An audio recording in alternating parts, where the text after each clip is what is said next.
nowadays it's not enough just to be a great musician or to be a great artist. You've got to have a plan. Potentially, it's great to have a team. But before you assemble your team of supporters and coworkers, you have to take care of business yourself. And in many ways, there is a dichotomy between the creative mind and the business mind.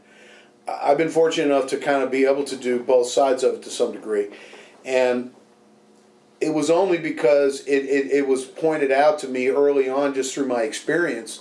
The first time I did a national television show, and I'd already done the gig, I'd already been paid, and then they pulled a song and put it on a national TV show, and I got a big check, and it was like, wow, so that's what the union does, okay. And it was, you know, it was a wonderful experience, but when you're in this day and age, you know, people are communicating in different ways. It used to be on sessions, you know, in between songs there'd be a rush to the one or two telephones in the lobby of the studio, and everybody be calling and checking their machines and, you know, dialing in the code, and then cell phones came along, and then even that, now text messaging, where, you know, people will book sessions through text messaging, and people are used to having an instant response to a question.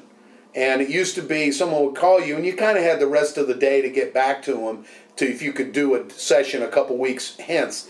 Now it's like you get the call, you got to get right back because they may have already put 3 or 4 other calls out, and you don't know until you call and say, oh, sorry, you know, we just got somebody. Like, you only called me 10 minutes ago. It's like, well, sorry, you know, first come, first serve. So you've got to be able to communicate. And of course, the younger generation is a lot more tech savvy than we were. But I think musicians in general tend to be a little more, you know, tech oriented. But you do have to take care of business. But you basically it's all on how you represent yourself. But you've got to keep an eye on the bottom line and understand what you're getting into. And you know, sometimes when we have these situations where people don't take care of business and they intentionally or not don't take care of the players, you know, I used to hear that, you know, oh, you know, man, he's a creative genius, you know, and he's just not real good with that kind of stuff. And it's like, yeah, okay. And, you know, you still got to pay the guys, you know. And so sometimes you have to have, it's sort of like you put that hat on and you say, okay, today I'm Dave the businessman, and I'm going to collect on these things that are outstanding. I'm going to, you know, get my production deal with this artist I've been trying to get, you know, I want to get that production deal nailed down. And I think we've all learned how to multitask. For me, the interesting part is when I finally pick up the bass and play the bass, it's so great. It's better than it ever was. Because I you know, all this, but you have to take care of this other stuff in order to get into that blissful state when you're actually creating. And it is hard to separate those things. And some people are definitely more suited to that than others. But I think you've got to arm yourself with the tools and you know, of the trade, which now is all the way to Twitter, you know, and Facebook, and, you know, even MySpace is almost old news. But yet there are things about the MySpace model that made a lot of these things possible, and I know they're trying to reinvent that. And, you know, it's social networking is the new networking, you know, in the way we used to do, where you met people in a club and you talked. And now you can communicate with people, but you still, you know, at some point you have to go, okay, but we're still doing business.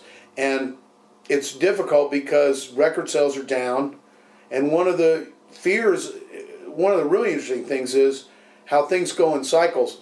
Back in the 1940s, when recording really, you know, technically began to become more popular and accessible, and the president of the AFM at the time was convinced that recordings were going to put live music out of business, that live music was going to become extinct.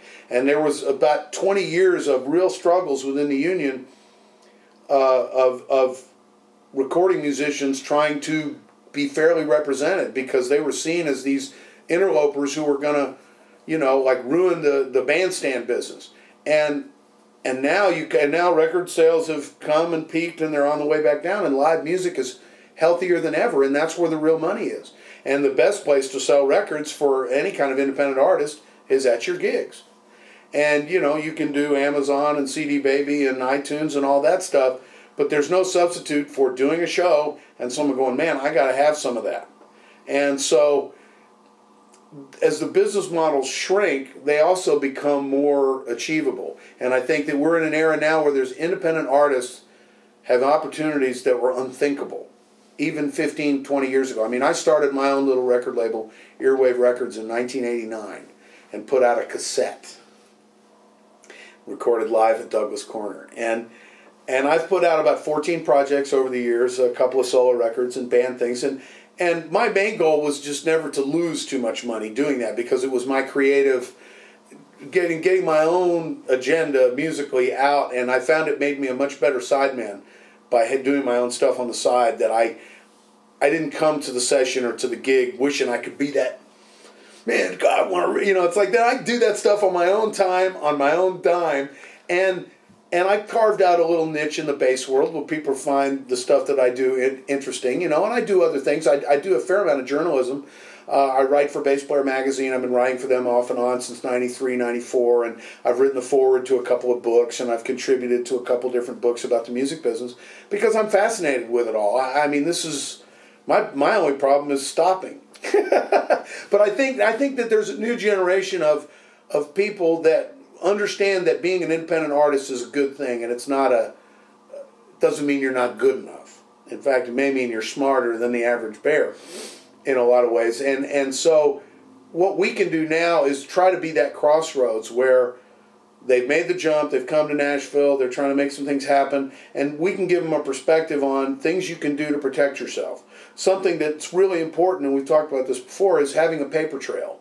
When you do something, even if you do your own record and you do it with your friends, you can still create a contract for that record, and you can, pay into pension, and most importantly, have a paper trail so that if something happens and you go to the movie theater and you hear your song in a movie, which has happened quite a few times over the years, and more, because you were doing a gig out at the ski lifts in Aspen, and big movie mogul's secretary was on vacation and bought your CD at the lounge where you were doing your thing, and then her boss heard it in her cubicle and put it in a movie, and nobody bothered to call you and tell you. And then it's you against movie mogul, as opposed to us watching your back and going, hey, excuse me, Mr. Mega Guy, I believe you've used a record of ours that's under contract, and you're going to have to pay the guys.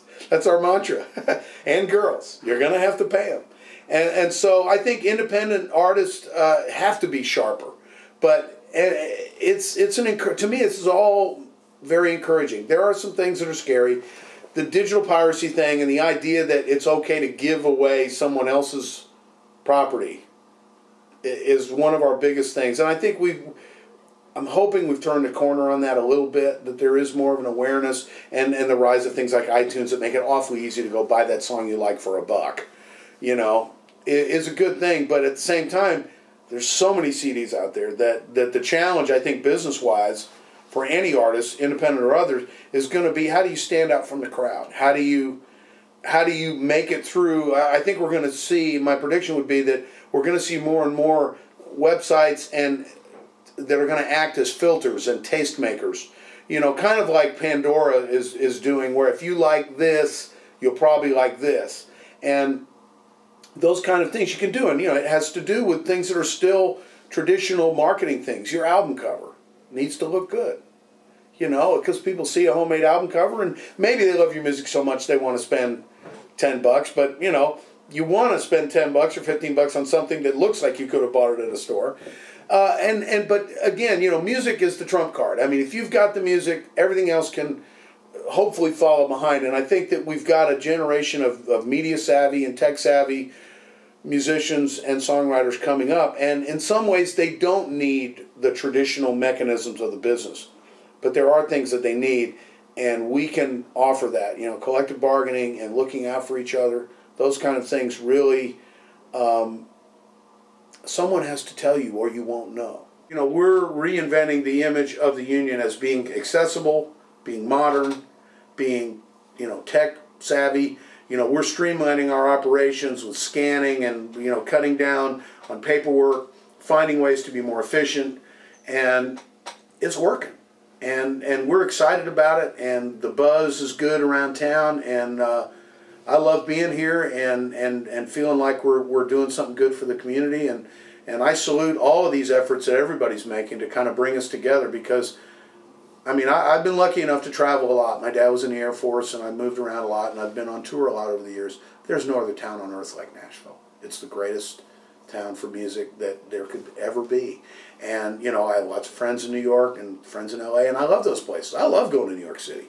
But here in Nashville, we've got something really, really special, and we just want to be a part of it and contribute on as many levels as we can. And that's really what we're all about.